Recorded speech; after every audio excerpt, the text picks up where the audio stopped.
In today's video, I'm going to teach you how to navigate Walmart.com to apply for and activate a Walmart credit card. This process is designed to be straightforward, and I'll guide you through each step to ensure you have a smooth experience.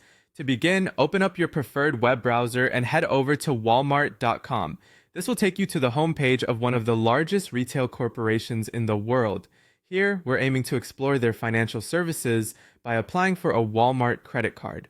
Once you're on the homepage, look for the section that mentions their credit card offerings and click on it.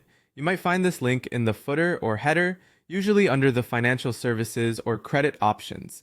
After you click on the credit card link, you'll be directed to a page dedicated to Walmart's various credit card options. On this page, you should see an Apply Now button. Click that to start the application process.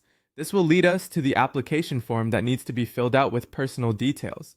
As you fill out the online application, have your personal information on hand. Typically, you'll need to provide your full legal name, your date of birth, and a physical U.S. mailing address. In addition, you'll be required to input your social security number or a tax ID along with employment or income information. It's also common for credit card applications to request details about your existing housing payments, whether it's rent or mortgage expenses. Double check all your entries for accuracy because any inconsistency could delay the process or result in errors. Once all fields are completed, locate the Submit button and click it.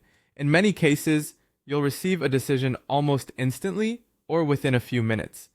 This quick turnaround is because the application process includes a credit check and verification to determine your eligibility. Suppose your application is approved. Congratulations. The next step is to activate your new Walmart credit card. You should receive instructions on how to do this either by mail, along with your card, or via email. Activation typically involves calling a toll-free number or setting up your online account through Walmart's website. This is a simple but necessary step to start using your card. And there you have it. Following these steps will help you navigate Walmart.com effectively to apply for and activate your credit card. Remember to always be cautious with your personal information and ensure you're on the official Walmart website to avoid any potential fraud. Thanks for watching and happy shopping!